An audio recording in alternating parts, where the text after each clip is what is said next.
본문 1, 2절에 일곱째 인을 떼실 때에 하늘이 반시간쯤 고요하더니 내가 봄에 하나님 앞에 일곱 천사가 서 있어 일곱 나팔을 받았더라 했습니다. 일곱째 인을 뗄 때 하늘이 반시간쯤 고요한 것을 통해 긴장감을 드러내주고 있습니다. 그리고 나서 일곱 천사가 일곱 나팔을 받아서 나타났다고 했습니다. 나팔은 경계와 경고를 알리는 도구로 사용되기도 합니다.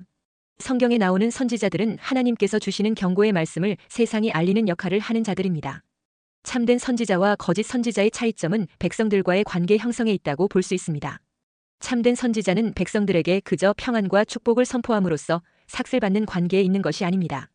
선지자는 오직 하나님의 말씀을 가감없이 있는 그대로 고지식하게 전달하는 자라야 합니다. 선지자는 하나님의 말씀이 말씀대로 전달되어지는 것에만 관심을 두어야 합니다. 그렇지 않고 그 말씀으로 인해서 자신에게 돌아올 불이익이나 손해나 불편함 같은 것에는 전혀 관심을 두어서는 안 됩니다. 그래야 참된 선지자인 것입니다. 성경에 나오는 선지자는 오직 하나님의 말씀을 원칙대로 전달하기 위해서 이스라엘에게 보냄을 받은 존재들이지 백성들과 세상적인 이해관계로 얽혀있는 자가 아닌 것입니다. 그런데 성경에 나오는 거짓 선지자들은 대부분 백성들과 세상적인 이해관계로 얽혀있는 자들입니다. 이들에게 있어서 중요 관심사는 일단 백성들로부터 삭슬받아서 자신의 삶을 유지하는 것입니다. 그래서 어떻게 하든지 백성들을 안심시키고 위로하는 일에 치중하게 됩니다. 그러므로 그런 거짓 선지자는 백성들에게 부담되는 말하는 것을 삼가하게 됩니다. 그저 들어서 기분 좋은 말과 희망적인 말을 전파하게 됩니다. 그러면 그 말을 듣는 왕이나 고관이나 백성들이 하나같이 다 좋아합니다. 그러나 그것은 사람에게서 나온 허탄한 거짓 약속인 것입니다. 그러다 보니 거짓 선지자들의 말에는 하나같이 긴장감이 없습니다. 급박함이 없는 것입니다. 그래서 거짓 선지자의 메시지는 거의 예외 없이 평화와 번영과 모두 다 잘 되어진다는 희망적인 메시지 일색입니다. 하지만 참된 선지자들의 메시지는 하나같이 긴장감이 있고 급박한 말씀들입니다. 그러다 보니 이스라엘 백성들로부터 외면과 배척을 받았던 것입니다. 사람들은 평화로운 시대를 원합니다. 시끄럽고 복잡하고 긴장감이 도는 분위기는 시큰둥해하며 별로 좋아하지 않습니다. 그러나 참된 선지자들은 대체로 사람을 긴장되게 만들고 불안하게 하는 경우가 많았습니다. 반면에 거짓 선지자들의 말을 듣고 있으면 거의 문제될 것이 없는 것입니다. 지금 그럭저럭 잘하고 있기 때문에 회개니 심판이니 하는 말들은 오히려 사람들에게 불안감을 조성하고 낙심하게 만드는 나쁜 말로 여겨버립니다. 이러니 백성들이 누구의 말에 더 귀를 기울였겠습니까? 과거 이스라엘은 거짓 선지자들의 외침에 훨씬 더 귀를 기울였습니다. 이스라엘 백성의 마음에 드는 좋은 말을 하는 사람들은 대부분 거짓 선지자들이었습니다. 그렇기에 그들은 자기들 마음에 드는 말을 하는 사람을 참된 선지자로 여기고 그들이 하는 말을 진리로 받아들였던 것입니다. 그러다 보니 하나님의 말씀을 제대로 증거하는 참된 선지자는 가차없이 배척했던 것입니다. 그게 예수님 당시에까지 그대로 답습되었던 것입니다. 그래서 예수님이 전파하는 긴장감이 있는 회개의 복음을 배척하고 십자가에 매달았던 것입니다. 그렇다면 참된 선지자는 세상을 보면서 심판을 선포했는데 왜 다른 사람들은 세상을 보면서 심판을 생각하지 않은 것입니까? 그것은 세상을 보는 시각이 달랐기 때문입니다. 참된 선지자들은 하나님의 약속 안에서 세상을 보았습니다. 세상에 어떠한 긍정적인 모습이 있다고 하더라도 그것을 보는 것이 아니라 주의 말씀을 통해 세상을 보았던 것입니다. 참된 선지자들은 하나님의 말씀은 어떤 일이 있어도 세상에서 실현된다는 것을 믿었던 것입니다. 그런 참된 선지자들의 눈에는 심판받을 수밖에 없는 세상의 죄가 보였던 것입니다. 그렇기에 그들은 가차없이 하나님의 심판을 선포할 수밖에 없었던 것입니다. 그러나 이스라엘 백성들은 자신을 보고 하나님의 약속을 보았습니다. 자신을 보았을 때 무엇이 보이겠습니까? 열심히 제사드리고 하나님을 잘 섬기고 율법을 지키고 있는 모습들이 보이는 것입니다. 그래서 이만하면 하나님도 잘했다고 칭찬하실 것이라고 여기게 되는 것입니다. 그렇기에 자신들이 심판받아야 할 존재라는 것은 아예 상상조차 하지 못하는 것입니다. 그러니 그들에게 심판을 외치는 참된 선지자의 말이 귀에 들어오지 않는 것입니다. 그럴 리가 없다는 것입니다. 그러면서 메신저인 참된 선지자를 공격합니다. 오늘날도 많은 사람들이 하나님의 심판을 무시한 채 살아갑니다. 하박국 선지자는 의인은 오직 믿음으로 말미암아 산다고 했습니다. 하나님의 심판이 임할 때 유일하게 살 수 있는 의인은 오직 예수님을 믿음으로 의롭게 되는 길밖에 없기 때문입니다. 단지 이전처럼 예배드리고 있고 헌금하고 봉사하고 있다는 것이 의인이 되는 믿음이 되는 기준은 아닙니다. 그 모든 순종과 믿음의 행위 속에 예수님의 십자가 대속이 있어야 합니다. 예수님이 십자가에 죽으시고 부활하셔서 하나님의 말씀을 성취하셔서 나를 의롭게 만들어주셨다는 진리를 믿는 것이 항상 있어야 하는 것입니다. 예배와 헌신과 섬김과 드림의 중심에 예수님의 피뿌림을 믿는 믿음이 있어야 한다는 것입니다. 이것이 믿음에 있어서 중요한 핵심입니다. 예수님의 십자가 대속의 희생의 은혜로 인해 내가 올바른 예배를 드릴 수 있고 섬기고 봉사하고 헌신하는 신앙의 행위가 참된 믿음이 되는 것입니다. 그런데 이 핵심이 되는 예수님의 십자가 대속의 피 뿌리는 은혜는 잊어버리고 그냥 적당히 타성에 젖은 종교심이나 자기 열심이나 사람들의 인정이나 칭찬에 힘을 받아서 움직이는 그런 신앙으로는 의롭게 되는 믿음이 될 수 없는 것입니다. 그러므로 의롭게 하는 바른 십자가 대속의 믿음으로 돌이켜야 합니다. 주를 믿노라 하면서도 바른 믿음이 아니니 날 위해 피 흘려 죽어주신 십자가 앞에 나와서도 세상 복이나 말하고 재물에나 신경을 다 빼앗기고 있지 않습니까? 지금 우리가 살아가는 이 시대는 결코 내 집에 있는 포도나무 열매나 신경을 쓰고 외양간의 소에나 관심을 두고 살아가는 그런 때가 아닌 것입니다. 우리가 신경 쓰는 것이 그런 먼지처럼 사라지고 많은 것에 매여서는 안 되는 것입니다. 지금은 우리 앞에 곧 새 하늘 새 땅이 예비되고 있는 때인 것입니다. 이런 상황을 하나님의 눈으로 보아야지 내 눈으로 보면 보이지 않기 때문에 오판이 일어나는 것입니다. 오늘 본문 2절에 하나님 앞에 7천사가 7나팔을 받았다 했습니다. 심판의 나팔입니다. 오늘날 교회에 나아오면 많은 사람들이 예수님의 힘과 능력이 자신에게 베풀어지기를 기대하고 나옵니다. 예수님 덕분에 교회가 부흥되고 예수님 덕분에 돈도 벌고 예수님 덕분에 자식이 잘 되는 것에 관심을 두고 나옵니다. 그런 생각이 나쁜 것은 아니지만 문제는 심판이라는 것은 아예 생각도 하지 않는다는 데 있습니다. 마치 심판이 없는 것처럼 살아갑니다. 그러니 예수님이 재림하시고 세상을 심판하신다는 말씀에는 별 관심을 보이지 않고 외면합니다. 그렇게 살면 졸고 자는 신앙이 되어 낭패를 당할 수 있습니다. 그러므로 이제는 세상을 심판하시 위해 재림하시는 예수님을 바라보아야 합니다. 첫째, 어린 양 예수님이 일곱째 인을 떼실 때 7나팔을 받은 천사들이 나타났습니다. 1절에 일곱째 인을 떼실 때에 하늘이 반시간쯤 고요하더니 했습니다. 마지막 인이 되는 일곱째 인을 떼실 때에는 그 내용이 나타나기 전에 하늘이 반시간쯤 고요하였습니다. 그 이유는 일곱째 인을 떼실 때에 나타날 재앙이 너무나도 큰 것이기 때문입니다. 너무나 큰 재앙 앞에 자비의 하나님은 죄인들에게 유예 기간을 주시는 것입니다. 또한 어떤 면에서 죄인이 회개하고 돌아올 수 있는 기회를 주시는 것입니다. 하나님은 죄인들이 회개하고 돌이키시기를 원하십니다. 한 영혼이라도 돌아오기를 원하는 주님의 긍휼을 엿볼 수 있습니다. 그리고 어떤 면에서는 폭풍전야를 나타내는 것입니다. 지금까지 이 세상에 없었던 큰 환난이 올 것을 암시하고 있는 것입니다. 그리고 2절에 내가 봄에 하나님 앞에 7천사가 서 있어 7나팔을 받았더라 했습니다. 7천사가 나팔을 불 때 이 세상에 큰 환난과 재앙이 임하게 되는 것이었습니다. 크게 보면 봉인심판, 나팔심판, 대접심판이 있지만 이는 정확하게 순서대로 진행되는 것으로 기록된 것은 아닙니다. 나팔심판과 대접심판은 환난이 뒤로 갈수록 심해진다는 것을 암시할 뿐 상당 부분이 겹쳐져서 진행되는 것을 알 수 있습니다. 하나님 앞에서 7천사가 나팔을 하나씩 받았습니다. 이스라엘에서 나팔은 절기 때나 또는 희년이나 나팔절, 장막절을 기념하여 불었습니다. 그리고 전쟁할 때도 나팔을 불었습니다. 그러니까 재난과 재앙을 알릴 때도 나팔을 사용했습니다. 그래서 7천사가 나팔을 불 때마다 큰 전쟁과 재앙이 이 땅에 일어나게 되는 것입니다. 천사들이 나팔을 불기 전에 제단 곁에 있는 천사들이 움직였습니다. 본문 3, 4, 5절에 또 다른 천사가 와서 제단 곁에 서서 금향로를 가지고 많은 향을 받았으니 이는 모든 성도의 기도와 합하여 보좌 앞 금제단에 드리고자 함이라. 향연이 성도의 기도와 함께 천사의 손으로부터 하나님 앞으로 올라가는지라.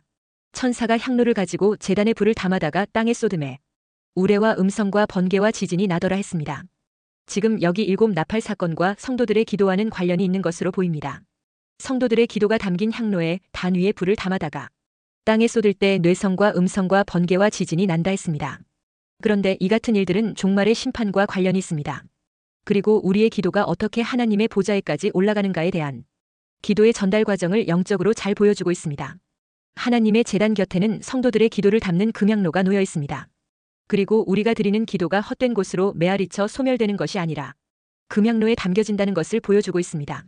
금향로에 담겨진 성도들의 기도는 그 누구도 그 어떤 것으로도 소멸되지 않는다는 것입니다. 그래서 이제 종말에는 그 모든 기도의 완전한 응답으로 우레와 음성과 번개와 지진이라는 재앙으로 응답하신다는 것입니다. 그리고 기도는 합해지고 쌓여져야 큰 응답과 역사로 나타난다는 것입니다. 우리는 주의 나라와 그 의를 위해 그리고 복음 전파와 영혼 구원을 위해 계속 합심하여 기도를 합하고 분량을 쌓고 모아야 합니다. 기도라는 선한 일도 기도를 합하고 분량이 차고 때가 이르면 거두게 되고 응답이 나타나는 것입니다. 그래서 갈라디아서 6장 9절에 우리가 선을 행하되 낙심하지 말지니 포기하지 아니하면 때가 이름에 거두리라 했습니다. 이와 같이 우리의 기도가 합해지고 쌓아졌을 때 천사가 향로를 가지고 제단에 불을 담아다가 땅에 쏟음으로 응답의 때가 오는 것입니다. 그 응답이 우레와 음성과 번개와 지진으로 나타난다는 것입니다. 둘째, 천사가 첫째 나팔을 불자 땅의 수목과 풀 3분의 1이 불탔고, 둘째 나팔을 불자 불붙는 큰 산이 바다에 던져져 바다 3분의 1의 타격이 왔습니다. 천사가 부는 첫째, 둘째 나팔을 통해 땅과 바다의 3분의 1이 파괴되는 타격이 지구상에 임하게 됩니다. 본문 8, 9절에 첫째 천사가 나팔을 부니 피 섞인 우박과 불이 나와서 땅에 쏟아짐에 땅의 3분의 1이 타버리고 수목의 3분의 1도 타버리고 각종 푸른 풀도 타버렸더라.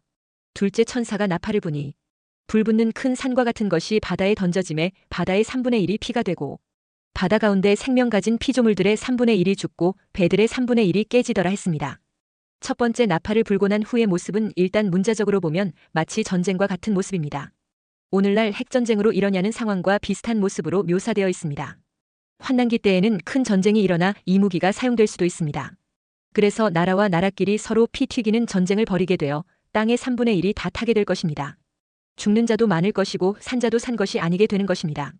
요엘 2장 30절 31절에 내가 이적을 하늘과 땅에 베풀리니 곧 피와 불과 연기 기둥이라.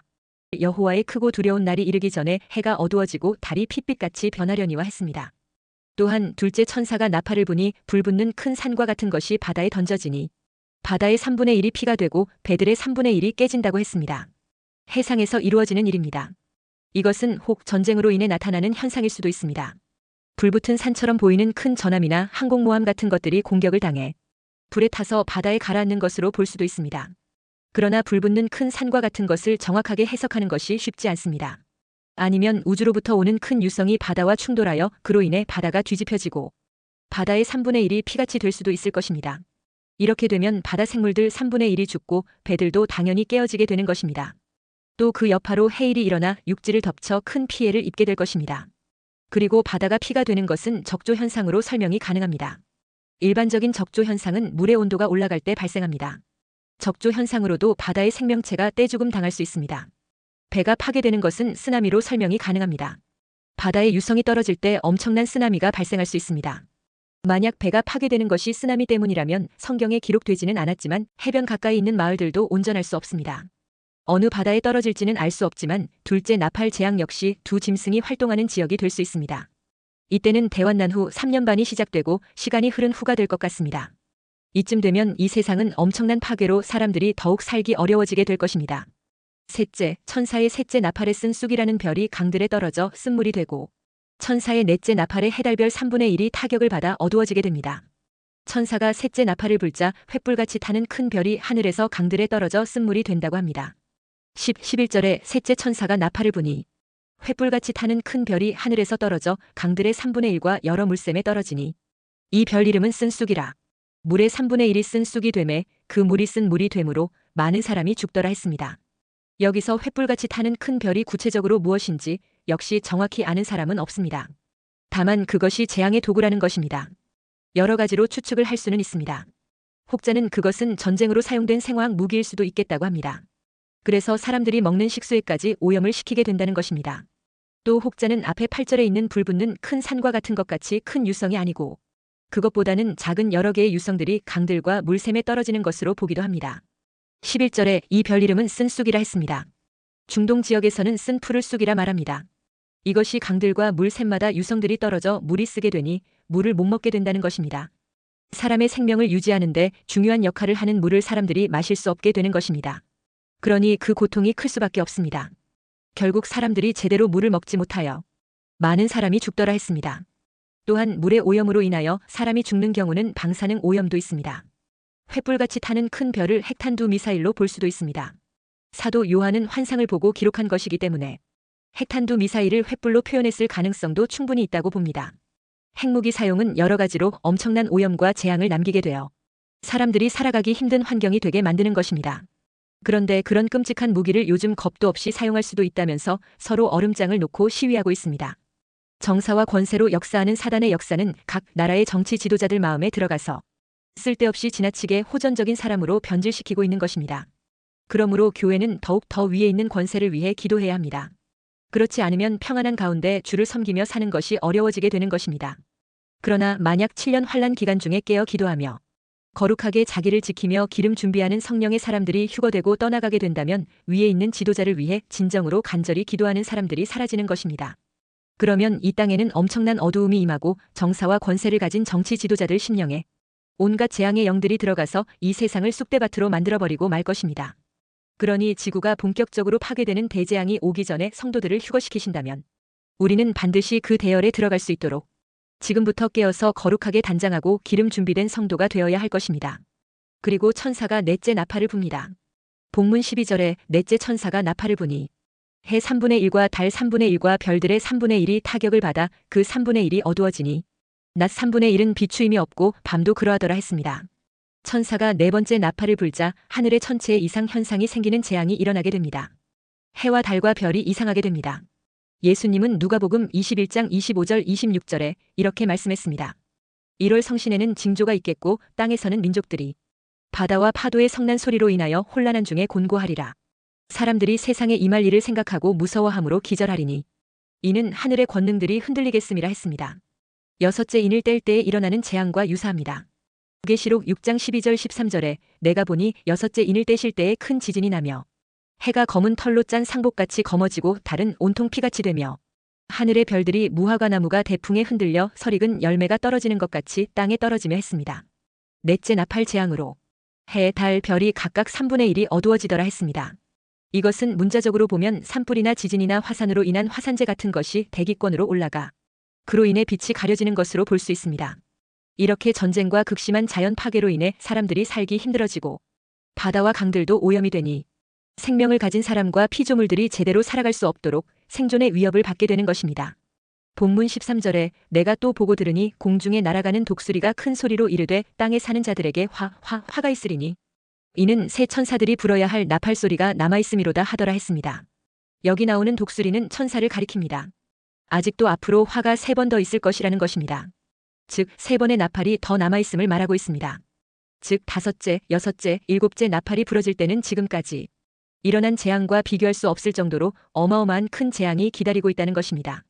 왜 이 말씀을 줍니까? 빨리 지금이라도 은혜의 보좌 앞으로 나아가라는 것입니다. 은혜 베풀 때에 은혜 앞으로 나아가라는 것입니다. 여기서 말하는 첫째 화는 계시록 9장 1절에서 11절에 나옵니다. 첫째 화는 황충떼들이 무적행에서 나와 이마에 하나님의 입맞지 아니한 사람들만 해롭게 하는 화인데 이 화를 황충이 화라고 부릅니다. 이 화는 유독 전 3년 반 기간 중에 일어나는 화인데 적그리스도와 그의 추종자들에 의해 하나님의 교회가 핍박을 받는 화입니다. 이 화의 특징은 환난을 받는 기간이 5달로 한정되어 있다는 것입니다. 둘째 화는 계시록 9장 13절에서 16절에 나옵니다. 둘째 화는 후 3년 반에 들어서면서 일어나는 유브라데 전쟁을 말합니다. 이 전쟁은 세계 인구의 3분의 1이 죽임을 당하는 세계대전을 의미합니다. 이 전쟁은 유브라데에 이미 결박되어 있던 네 천사를 풀어주면서 시작됩니다. 그러면 언제 일어납니까? 하나님의 택한 백성인 14만 4천 명에게 인을 치시고 그 예언을 마친 시기에 그의 백성들을 모두 안전한 하나님의 예비처에 옮겨놓으신 후 일어나는 전쟁입니다. 그리고 셋째 화가 있습니다. 이 화는 인류의 마지막 심판에 나타나는 재앙입니다. 이 셋째 화는 7대접 심판으로 나타납니다. 이 대접을 쏟을 때는 말할 수 없이 괴롭고 참지 못할 재앙들이 하나님에 의해 이 땅에 쏟아 부어집니다. 그리고 여섯째 대접을 유브라데에 쏟을 때 예수님이 아마겟돈에 재림하시게 되며 일곱째 되는 마지막 대접을 공기 가운데 쏟을 때 이 세상이 온통 불로 태우심을 받는 마지막 불의 심판입니다. 이것으로 종말에 내리시는 하나님의 심판을 마감하게 되는 것입니다. 이렇게 하여 죄악 세상은 심판으로 마감하고 새로운 천년 왕국과 새 하늘 새 땅의 세상을 하나님은 예비해 놓고 계십니다. 그 하나님이 예비하신 새로운 축복으로 인도되는 믿음의 사람이 되시기를 주의 이름으로 축원합니다.